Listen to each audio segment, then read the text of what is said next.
Hello welcome back to my channel. ഇന്ന് variety ആയിട്ടൊരു bookmark എങ്ങനെയാണ് ചെയ്യാമെന്ന് നോക്കിയാലോ. ഒരു സ്നേക്കിൻ്റെ ബുക്ക് മാർക്ക് തന്നെ ആയിക്കോട്ടെ ഇന്ന്. അപ്പോൾ അതിനായിട്ട് ആദ്യം തന്നെ ഒരു വൈറ്റ് കളർ പേപ്പർ എടുക്കുക. പേപ്പർ എടുക്കുമ്പോൾ കുറച്ച് കട്ടിയുള്ള പേപ്പർ എടുക്കുക. ഇനി അതിലേക്ക് അത്യാവശ്യം വലുപ്പത്തിൽ ഒരു പാമ്പിൻ്റെ ഷേപ്പ് വരച്ചു കൊടുക്കുക.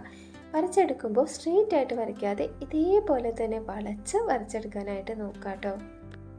ബോർഡർ ലൈൻ വരച്ചു കൊടുത്തതിന് ശേഷം അതിനുള്ളിലായിട്ട് നമ്മൾ കുറച്ച് സ്റ്റാറും മൂണും ഒക്കെ ഒന്ന് വരച്ചു കൊടുക്കുന്നുണ്ട്.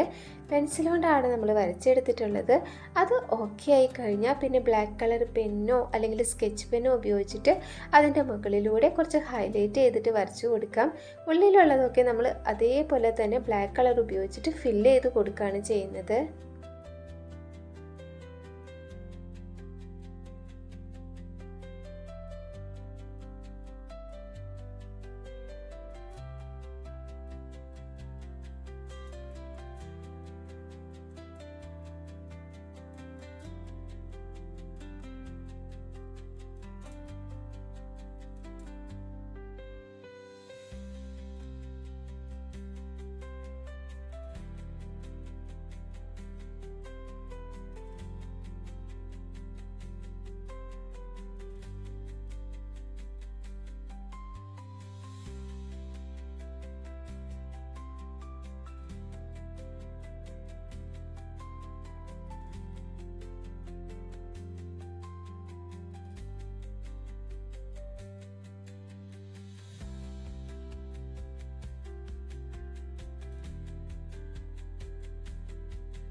ഇപ്പോൾ നമുക്ക് ഇങ്ങനെയായിരിക്കും കിട്ടുക. ഇനി നമുക്ക് ഇഷ്ടമുള്ള കളർ ഉപയോഗിച്ചിട്ട് ഇതിനെ ഒന്ന് കളർഫുൾ ആക്കി എടുക്കാം.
ഇനി സിസർ ഉപയോഗിച്ചിട്ട് ഇതേ ഷേപ്പിൽ തന്നെ ഇതൊന്ന് കട്ട് ചെയ്തെടുക്കാം.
അപ്പോൾ ഒരു പേപ്പറും സ്കെച്ച് പെന്നും സിസറും ഉണ്ടെങ്കിൽ നമുക്ക് ഈസി ആയിട്ട് ചെയ്തെടുക്കാൻ പറ്റുന്ന വെറൈറ്റി ആയിട്ടുള്ള ഈ ഒരു ബുക്ക് മാർക്ക് ഇഷ്ടപ്പെട്ടാൽ എല്ലാവരും ചെയ്ത് നോക്കുക. അതോടൊപ്പം തന്നെ വീഡിയോ ഇഷ്ടപ്പെട്ടാൽ ലൈക്ക് ചെയ്യുക, കമൻറ്റ് ചെയ്യുക, സബ്സ്ക്രൈബ് ചെയ്യാത്തവരുണ്ടെങ്കിൽ സബ്സ്ക്രൈബും കൂടി ചെയ്യുക. ഇതുപോലെയുള്ള കുട്ടി കുട്ടി ക്രാഫ്റ്റ് ഐഡിയാസുമായിട്ട് അടുത്ത വീഡിയോയിൽ കാണാം. ബൈ.